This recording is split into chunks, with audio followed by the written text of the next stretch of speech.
Wow, there it is. There it is. There it is. Excellent. Excellent. For what it's worth. Cool. All right. Welcome. Let's bow. And actually, you know what? Hold on. Before we bow, we'll just do a few minutes of sitting practice. Yeah.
Last few moments of sitting, as you connect here with a sense of presence, perhaps anticipation, curiosity about what we're embarking on. I'd like you to consider how this training fits in the larger arc of your learning journey of being a helping professional. To consider what you may be needing at this point in your journey,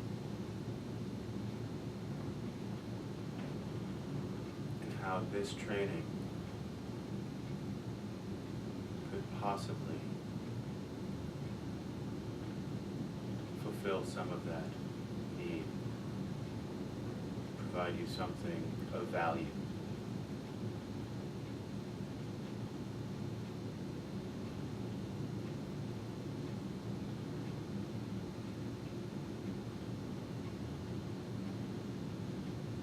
And with that, and taking into consideration so many other priorities and obligations you have in your life,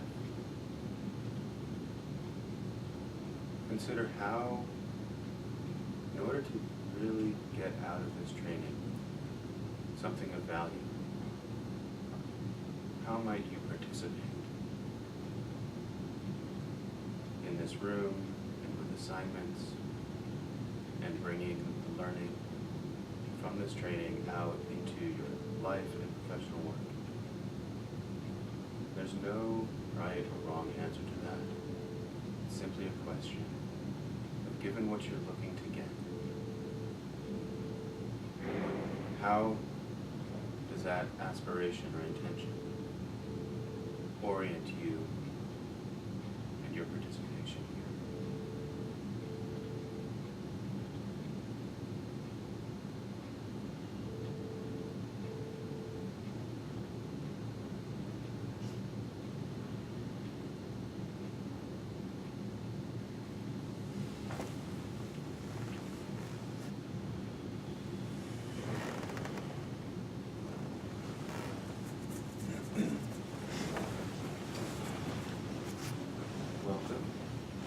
You get haircuts, Steven?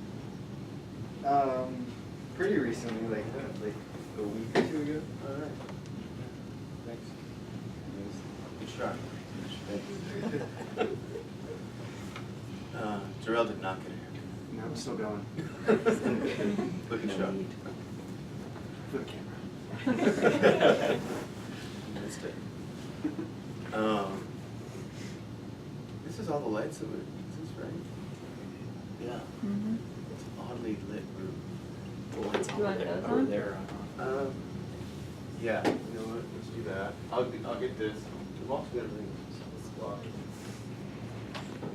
I'm also gonna bring a clock out so that I can see a clock. It'll be helpful. Mm-hmm. Morning. Hello. Morning.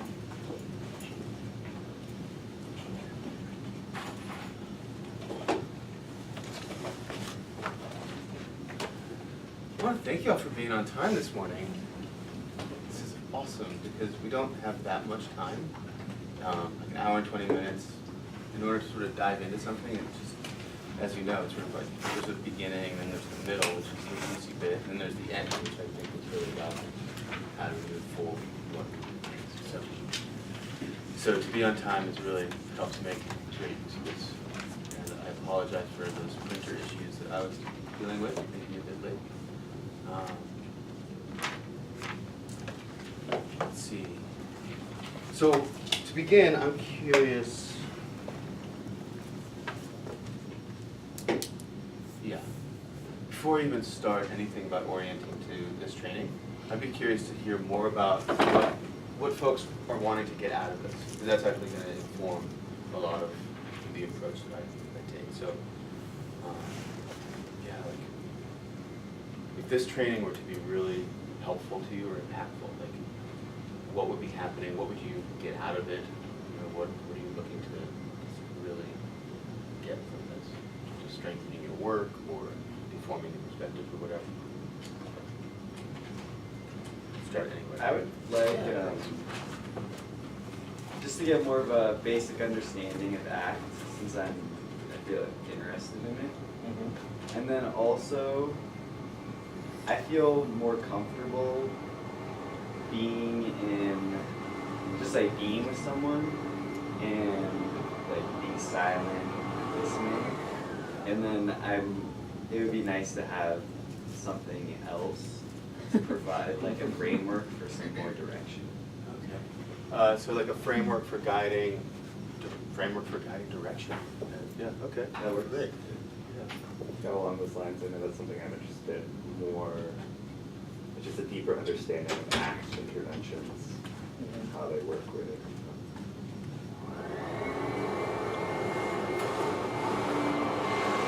Jim is really quick. He's a Buzz Lightyear shirt on. He's what? He's a Buzz Lightyear shirt on. Yeah. Jim is actually a really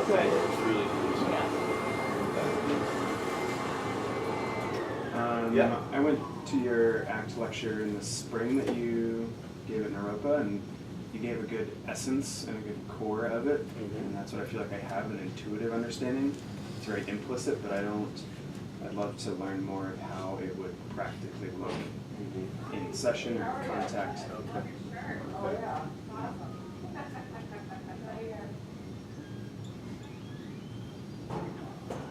Sort of active practice? Yeah, okay. For me, it's just wanting to continue to deepen in into my understanding of ACT, and I've been to a few of your trainings. And I feel like for me, I love that Living Law offers this, because anytime I'm at any kind of training, I just appreciate the the focus that it provides in terms of, like, viewing my sessions or calls through a particular lens that just feels really useful to pay attention to and play with.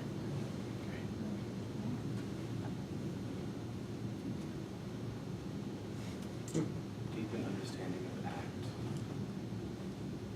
Yeah, it sounds like sort of continuing to sharpen the lens and find sort of more and more ways that this is relevant, supportive. That's why I'm here as well. I've been to a few of these as well. But, Yep. I'd like to, kind of like, and I hope you're going to get into like the Hexaflex model a little bit more. Like, I'm interested in that. The hexaflex. Hexaflex. We might touch on that. Mhm. Yeah. Like just deepen my understanding of that, Okay. and more in terms of like, interventions. As I'm using it more and more with parents.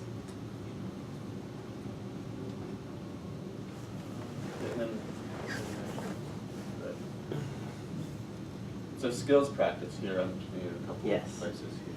Okay. I would say very similar to the understanding and then just how to apply and using the interventions. I'm very curious about.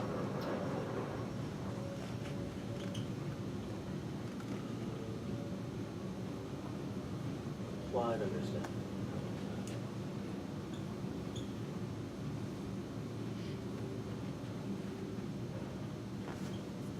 Okay.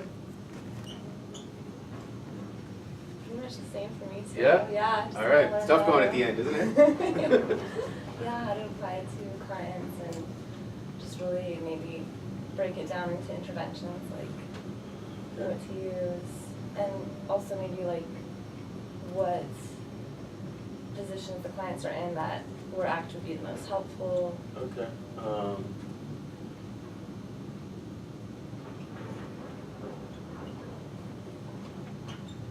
Okay. Great. Is that fair? Is that okay?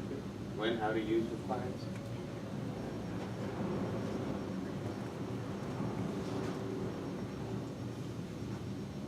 I think you're it.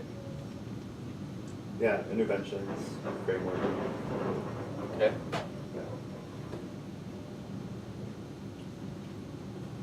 All right.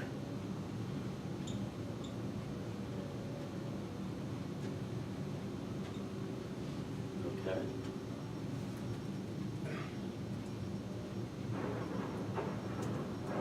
All right, so this is really helpful. Thank you. And it sounds like there's some pretty common ground, right? I want to understand it, and I want to know how to use it. Great. We're on the same page. ACT is a very pragmatic approach to working with suffering. And I'm very much interested in making this practical and providing enough sort of theoretical understanding in order to orient you to sort of how you can apply it. And it's a tough balance to strike, I find. And it's sort of an essential balance to strike. If some of you know me, then you know that I can sit up here and just geek out for a while, which I'm not terribly interested in doing, except maybe this first class. Well, I'm going to qualify that. Actually, the first few classes are going to be front-loading information.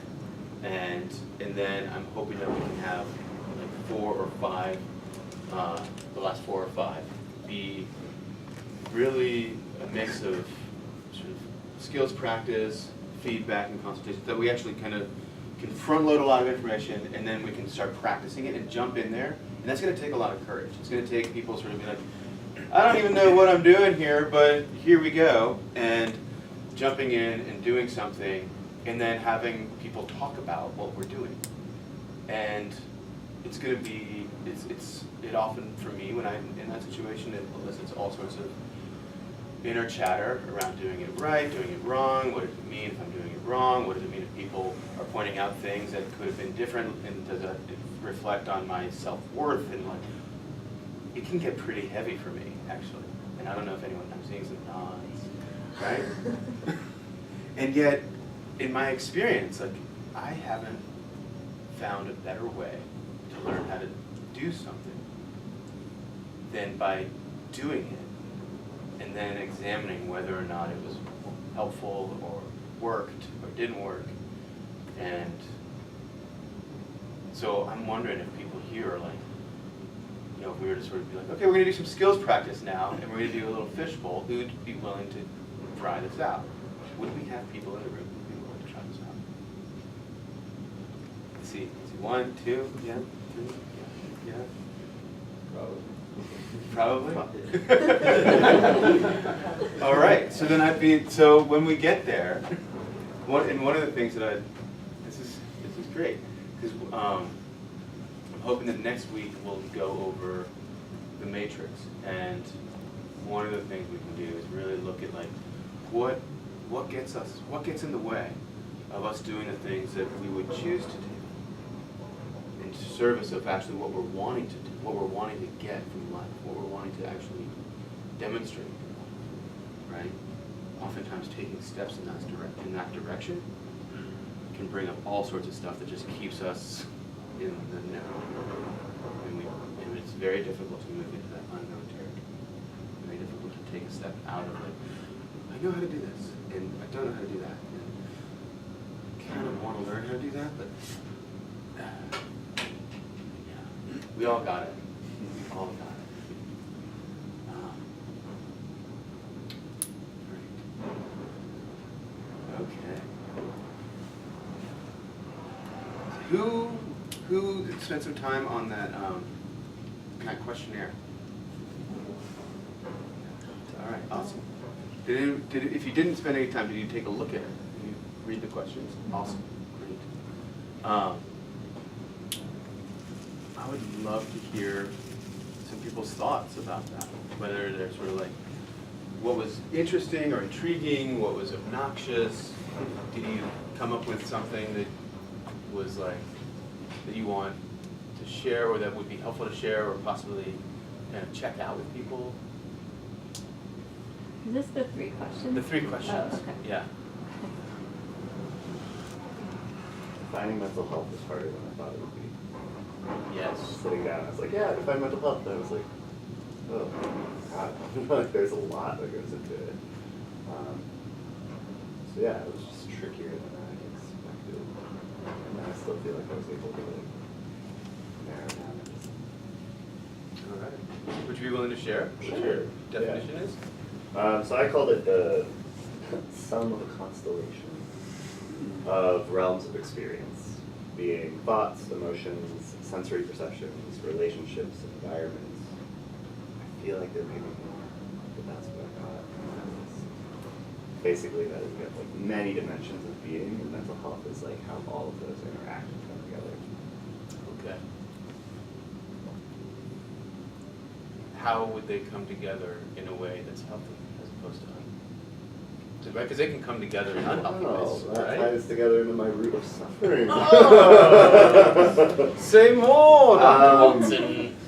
My view is healthy mental health is, well, fundamentally it comes down to like if a person feels like their life is working, like if they're feeling good about things and like moving in the steps they want, then like cool. They might be doing things that like I wouldn't be healthy for me, but maybe that works for them. And a big thing too, I think, is just having kind of balance across all of those realms of experience, not having any one be like the sole arbiter versus others being undervalued. I think I see that a lot with clients. Often thoughts are like super dominant, super like ruling, but like emotions, I don't really need that or care about that, or environment. I see that a lot with clients. It's like, yeah, it doesn't matter what my space looks like.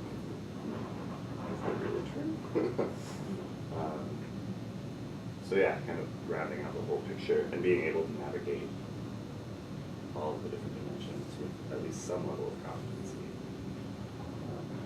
So that you're just not locked up in them or neglecting them as well.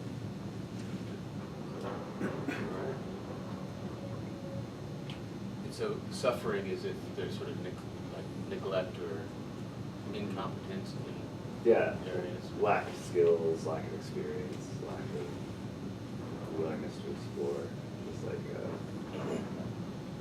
sort of this is a fundamental part of me, but I don't know how to relate to it, so just rather knowledge, which then can create a lot of dysfunction.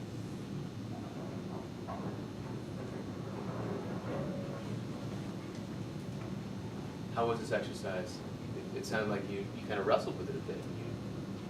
Yeah, it was tricky, and I'm still, sounds good. Like I feel like I'm on the right track, and it's still like this, yeah, it's a loose, hard thing Yeah. to really define. Is it? Yeah. You're not alone.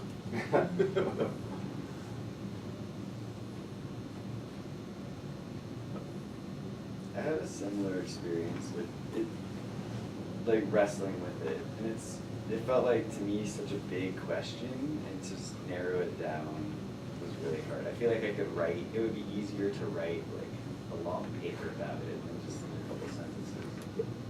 And I found myself wanting to type it into Google. I just kept Google, what Did is you? mental health? So I decided, well, I didn't want to because I wanted to really sit with it myself and come up with my own answer. But then I did Google it after. Yeah. What'd you find?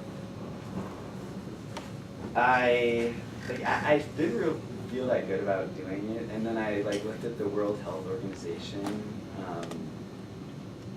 definition, and I actually added something from their definition to mine after I finished mine, and that actually reinforced like the importance of community, because they talk about being a functioning person in the community and contributing to that.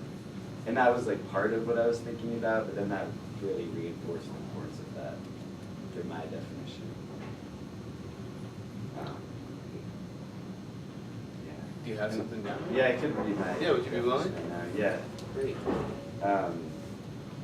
It's living in the present moment with access to the full range of human emotions, the capacity to cope with daily stressors, and live in community and connection with others while meeting one's own needs.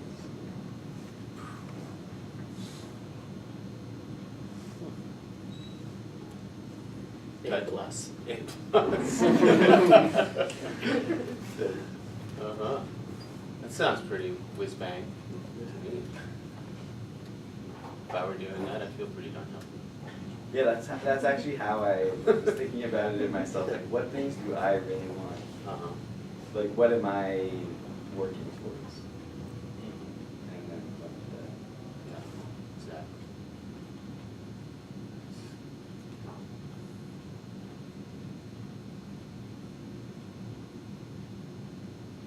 What else? Is it?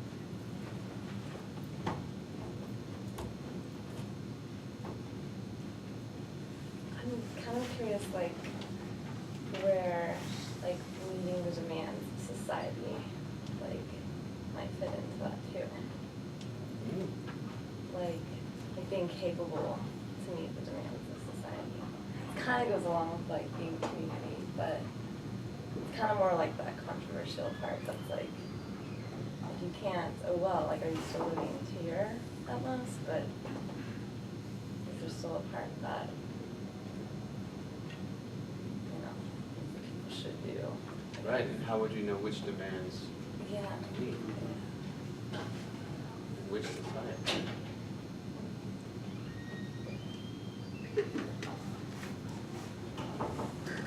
Yeah, and when I was like kind of going along with that, when I was writing this, I was thinking about someone that lived in isolation, like, and they, for their choice, they just wanted to live in wilderness. Would they like that doesn't really fit in with my view of mental health or my definition. Yeah, like if somebody is supposed to like make money to be able to eat, to survive, or to provide for their family, they can't do that. Does that mean they're not like, mentally healthy?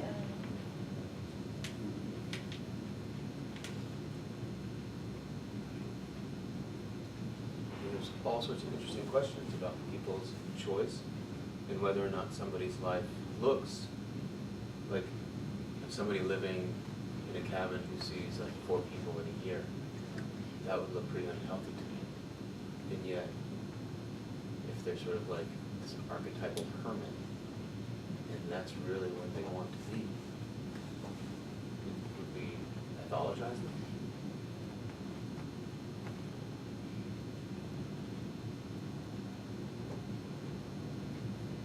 Some people would, some people wouldn't.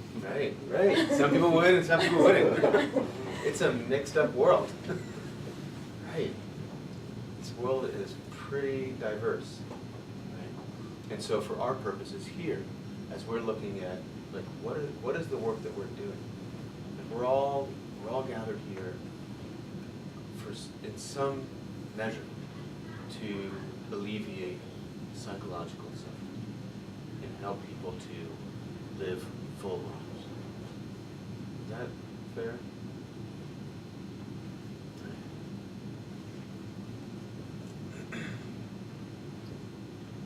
And how we do that, whether we're conscious of it or not, is going to be informed by theories that we have about what is health and what are the roots of suffering. And then those theories are going to guide our selection of interventions. Right? So whether we like it or not, like we're either acting on this implicitly or we're acting on it explicitly, or there's sort of this mix of both where we know it so well that it's implicit knowledge and then it becomes more sort of spontaneous and easy to access. Or it's sort of unconscious and we're operating from a hodgepodge of theories and ideas that we haven't fully examined or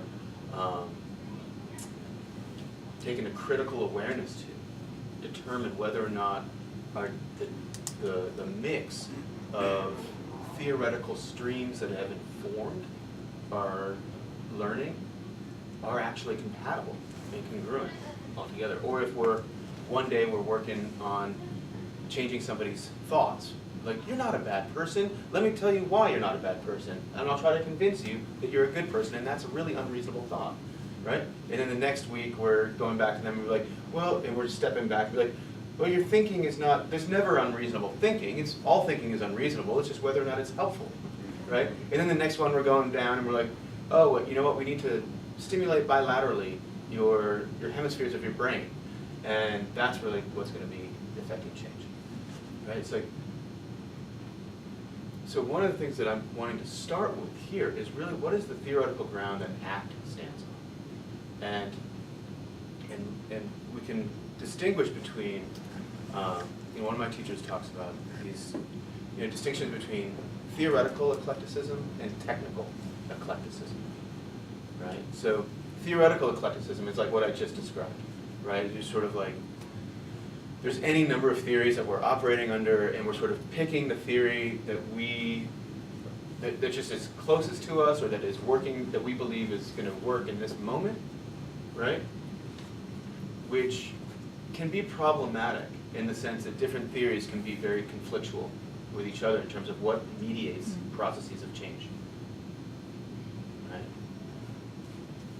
So that's theoretical eclecticism, which can get dicey. Technical eclecticism is actually deeply encouraged in ACT, provided that you're theoretically consistent about the view of human suffering and what the end is that you're searching for in order to sort of help the client to shape in their behaviors. Right? So if we're theoretically consistent in our approach, and this is I've seen this in ACT, we can use interventions that come from Gestalt, we can do interventions that come from emotional freedom technique, we can do interventions that come from psychoanalytic and psychodynamic backgrounds. We can incorporate all sorts of interventions and frame them and tailor them and use them in a way that's consistent with the theory that we're operating under, in the theory that we're using to assess and analyze whether or not the therapy is successful and is working. And if it's not, then we're going back to this sort of theory and trying to identify what's actually happening here and what can I do differently to change the context of therapy such that we might be able to shift this dynamic for the good. Does that make sense? Okay. So, Can I add something? Yeah. The conference that I just went to a little while ago was talking about how a lot of times we as clinicians think that we're way more effective than clients actually report we are. And one of the points I was making is that, you know, in the past, like 30 to 40 years, so many new like theoretical orientations or techniques have come into play. But the sort of data indicates that clients aren't actually reporting any greater efficacy in therapy, and it makes me think of like, I wonder if what you're saying about the theoretical eclecticism, if that's happening, where, you know, there's all these kind of snazzy things that we can do, and if, you know, clinicians are sort of shifting it up, like if we're actually like losing some of the potency of some of these orientations. yeah, that's a great point, because I think with if you're a clinician, you're armed with a ton of different tools, and yet those tools are like coming from very different theoretical assumptions. We can end up really having a great impactful session that feels really awesome, Right. and then the next week we go back and we do something different that's coming from a different theoretical stance, and we could maybe get some real great traction in that session. But when you pull back, it could be incredibly confusing for a client who's getting messages that like, this is what you need to do in order to change, and then this is what you need to do in order to change, when those things are working at cross purposes. Where I see this show up a lot in ACT is that shift from traditional CBT to third wave behavioral treatment, which is not where I wanted to get to today.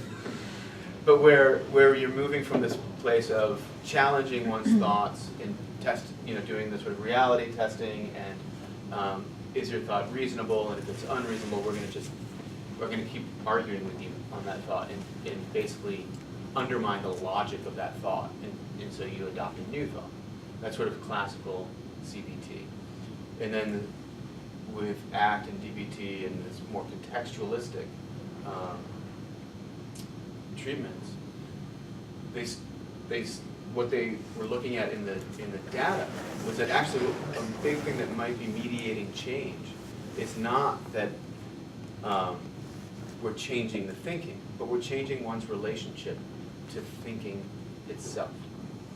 That we're taking a step back even from the content of thoughts and helping people look at the process of thinking itself, which is a radical shift, and this is where all the mindfulness-based treatments find value and efficacy.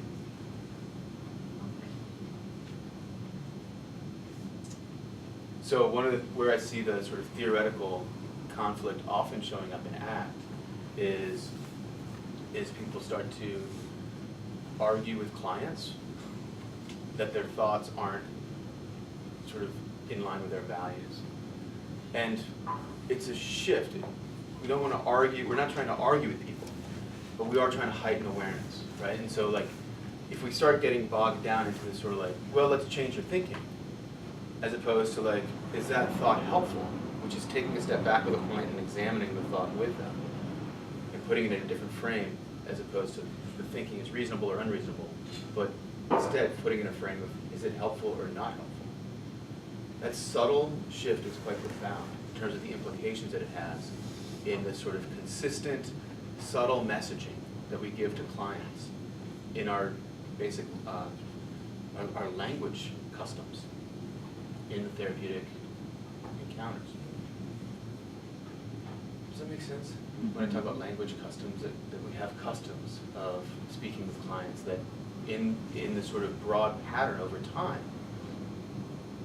that often is so much more impactful than a sort of intensive session, is that we have this consistent way that we're approaching clients over time. That if we can do so with a consistent stance that the client is not their thoughts don't cause their behaviors. And that what we're doing in therapy is really striving to help the client live more in alignment with their values, so that the measure of success is how well the client is behaving in service of their values.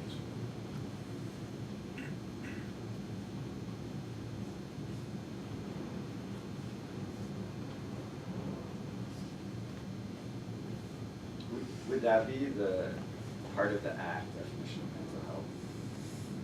Glad you asked.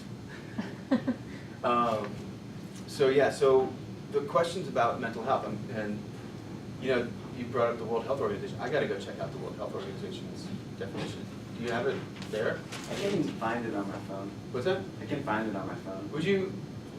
That'd be Yeah. awesome. Sure. I'd love to hear it. Because the APA, who creates this wonderful compendium of disorders, really has no working definition that I've found, or that my colleagues have found yet, of mental health.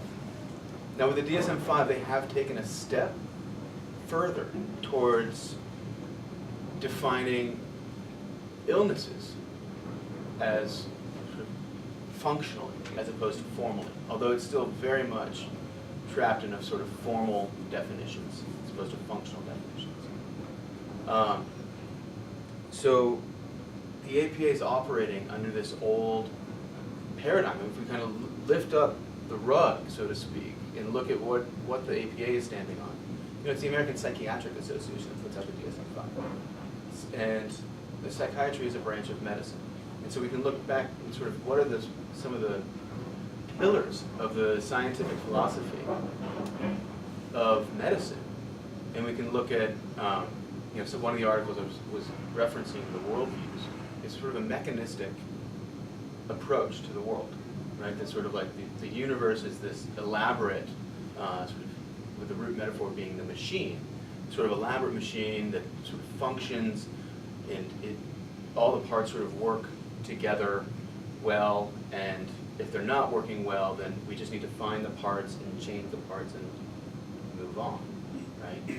And so medicine worked pretty well under a mechanistic model. It's like there's sinews and bones and ligaments and cells, and we just need to find the disease and we can cut that disease out. If anybody here has been to like a naturopathic physician or whatnot, knows that like Western med doesn't do well with health maintenance. They do great with sort of emergency trauma and disease eradication in some respects. What's that? Treating symptoms. Right, Yeah. and they're really good at treating symptoms.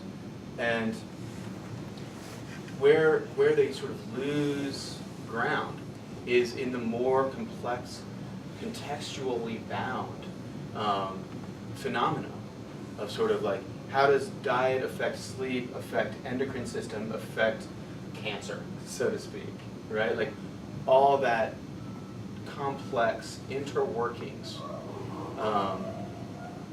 is kind of lost to mainstream medicine. Not because they're dumb, but because the paradigm that they're operating under, this worldview, is mechanistic. And so they're treating a machine. Right? They're not, so if the machine is like, if the wheels keep falling off because the road is rutted, they're going to keep replacing the wheels. As opposed to looking like, well, where are you driving this machine? Right? Like, what is that road like? Right? Is there anything that can be done to affect the road? Maybe you need to befriend the person whose property is facing that road, and you guys can, it's like, that's more of a sort of a contextualistic thing. It's like, the wheels keep falling off. Oh, well, let's just keep replacing the wheels. Right? Do you want me to read the definition? Yeah, please. Okay. Mental health is defined as a state of well-being in which every individual realizes his or her own potential, can cope with normal stresses of life, can work productively and fruitfully, and is able to make a contribution to her or his community. Wow. That's great. Realizing your own potential to me feels like that scene in The Jerk where he's like, I found my special purpose. Like I don't like that's really that's broad and it feels overwhelming. Like Yeah, is my anybody here feel potential healthy? shifts. By that It's definition? true, right? Yeah, I know. No. Yeah. And I think my true potential is going to shift many times throughout my life. Like in terms of like what I'm driving at, what my values are, you know, like, so, I don't know. But they gotta put it out there, you know, I appreciate that. Even just as you age, potentially Yeah. a 60-year-old is very different than the potential of a 20. Right. I like how open to cultures it is though too, so that Yeah. depending on the society you're in depends on what your purpose is or what your function is in that society. Yeah. Yeah, so there are parts of that I really appreciate, and parts of it that I'm really, like, that just don't fit with me from my training and my learning, that feel a bit romantic in a way, that, you know, I might be just a dour old Buddhist. And yet, like, to me, it's, what happens when I'm not experiencing well-being? Like, I'm struggling with something that's really meaningful, but like I'm really frustrated. Is that helpful? Because I'm not in a state of well-being in that moment. Right? So like, I'm not. So thank you for looking that up, and I'm so glad that there is a attempt. And obviously, I'm not arguing with the World Health Organization here, because their purposes are quite different, actually, than providing individual therapy. Their purposes are providing tools to a globe of people who are trying to alleviate suffering at many levels, right?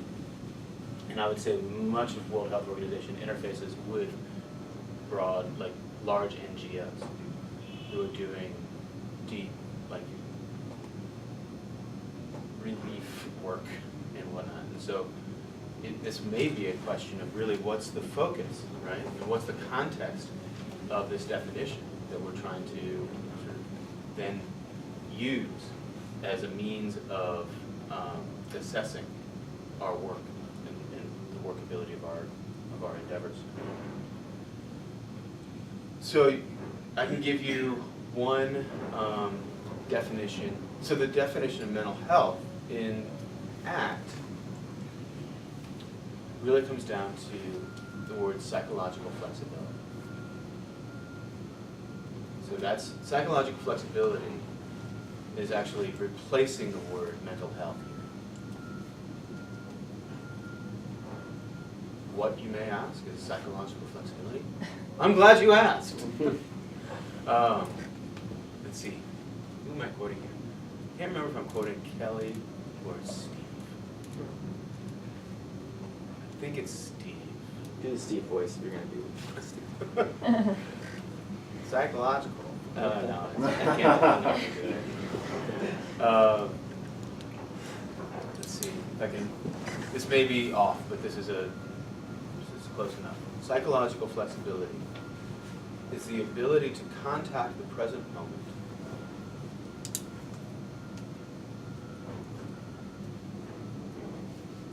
as a, and I'm not sure if the word fully is, but contact the present moment as a conscious human being, and to change behaviors or persist in behaviors when doing so serves valued ends.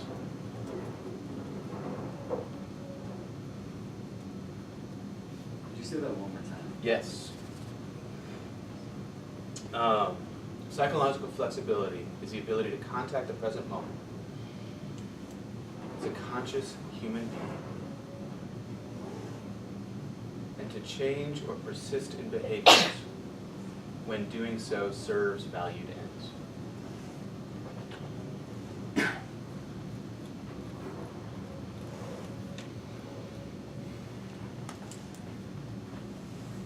So what do people notice in that definition? I really like the part about persistence. That's just like really striking. I think so often it's easy to look at it like what needs to change, or like what are the things that aren't working. Great. Yeah, I just really like that piece about like this works, and sometimes it's really, really hard to do this, but like your ability to stick with it can really serve you. Yeah. Yeah, it was really striking. And how would we know if it's working in that definition? The valued ends. Right. It's helping them take the steps towards that thing, whatever it may be. Mastery, competence, skill development. What else do people notice? I thought with the valued end part of just, seeing the path, or maybe like having a starting point and then just stating valued end, like maybe this is a measure, like where was I here, Mm. and then seeing the potential of the end, and then like how does that serve me? I think just that phrase serves valued ends, something that the other definition didn't. Yeah, the definition that Stephen read, Yeah. like, this makes it more real, like there's an end purpose. Right. Yeah. Yeah, so it's that the valued ends, the sort of goals and the actual point of therapy Right. is to first identify sort of what would be some valued ends that you're seeking to engage. And that sort of deep listening, deep joining on our part, about listening into what is meaningful and provides a sense of purpose and value to the client's own life. And then from that, what would be some of the things that we would be doing? And then that's going to shape whether or not sort of things are working or not.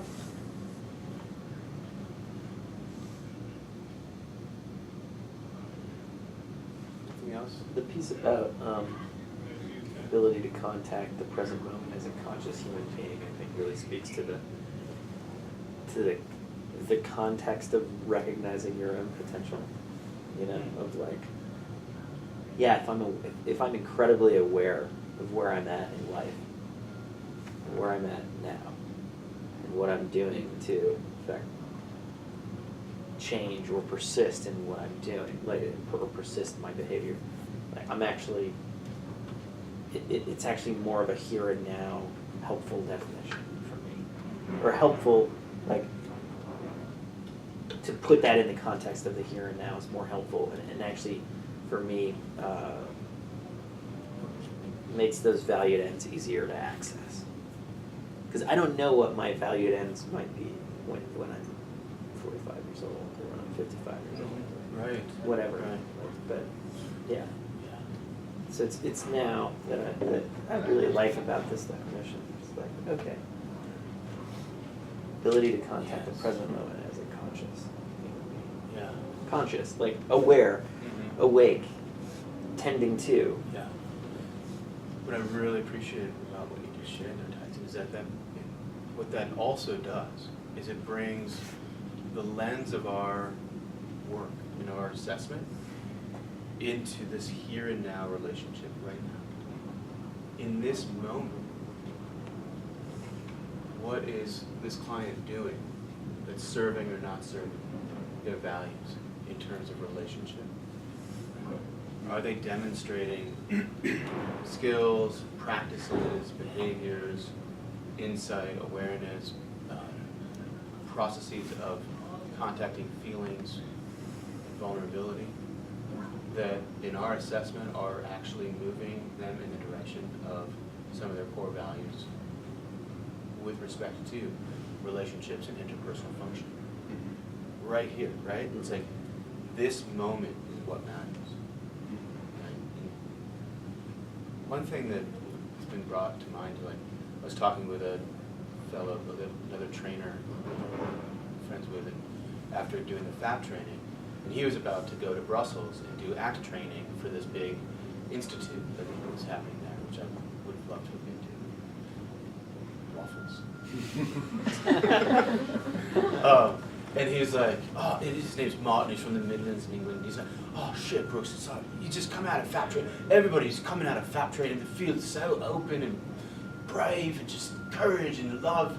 And he's like, well, in ACT training, it's like people come out of it, and like, some people are like, oh, it's great, it's jolly good. And mind, but they can be so mindy, and it's like, oh, take it or leave it, whatever, I'll just put that on the shelf. And so in that conversation, what kind of came forward was that really we can't lose the focus of that piece of what you were just mentioning, Tyson. Like, right now is what you're doing serving you in terms of sort of how you would choose to present in the world right now.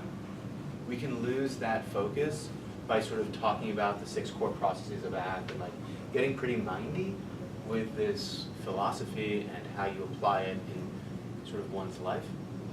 And with that, we could lose contact with the sort of the breathing, living space of intimacy that we're asking our clients to step into, and that we actually require if we're going to help to shape and inform their willingness to step into difficult thoughts and feelings that for much of their life they've spent so much energy avoiding and trying to manage and mitigate. And we're trying to create a relationship that invites them into a space that says it's safe here to do this. You don't need to do that thing that you do with me. We can do something different. And it's safe to take that step into that frightening place where you don't know how to do what it is that is calling forth to be done. So I want to make sure that we just keep focused there. I really appreciate you. Really, like, I don't know how this is going to look when I'm 45. I may not even know how this is going to look 45 days from now. Right?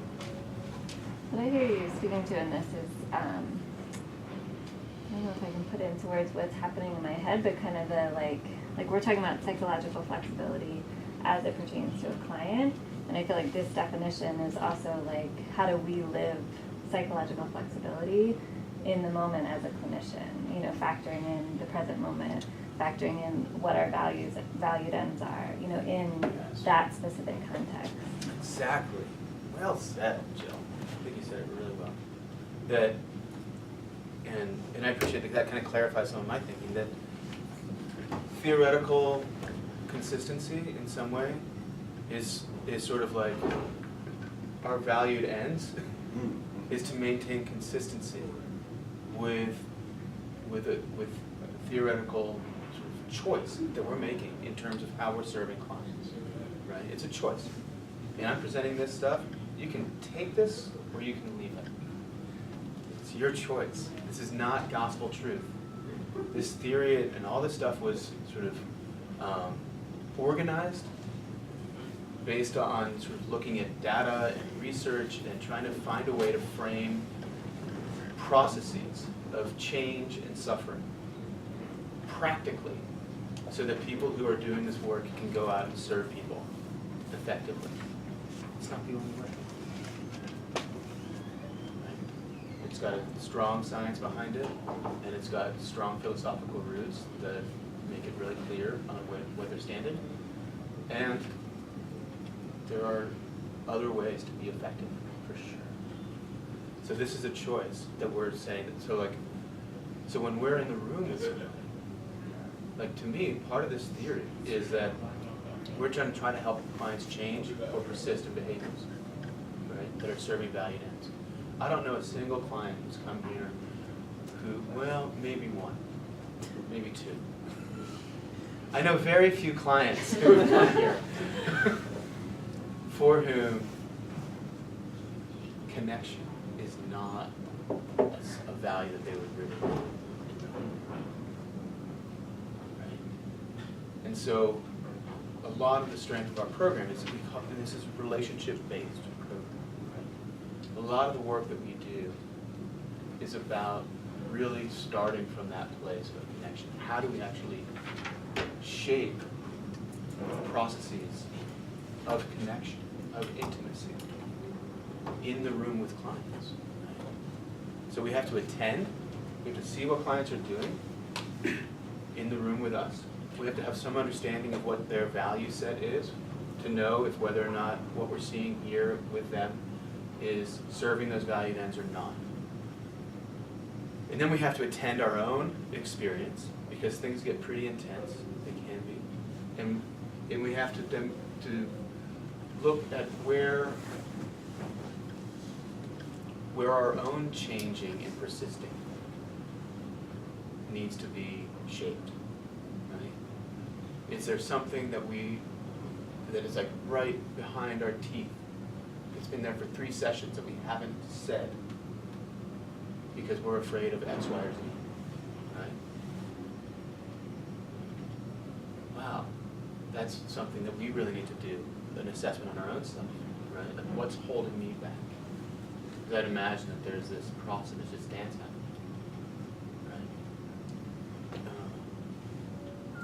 right? So all this stuff, so I'm getting into a little FAP right there, which is to say that like functional analytics, psychotherapy. So ACT is part of a larger world of contextual behavioral science, which sort of shares this philosophical ground and shares this process of analysis and research and inquiry.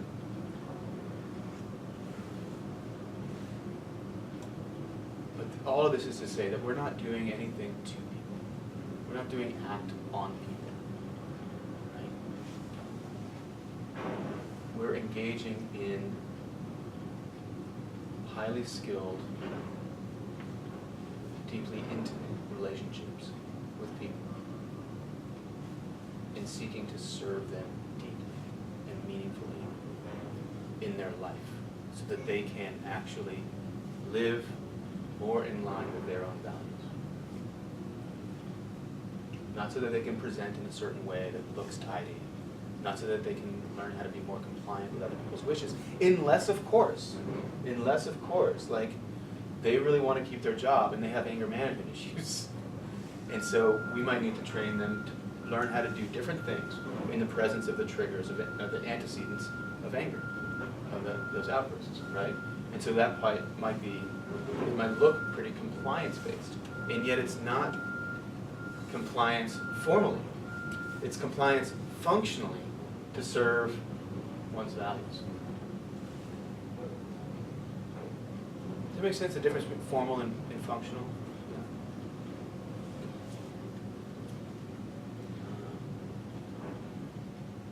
How am I doing in terms of talking and geeking out here? Am I losing people? Is this like... It's contagious geeking. What's that? It's contagious geeking. I love it. I will not be quarantined like Ebola. Oh, that was sad.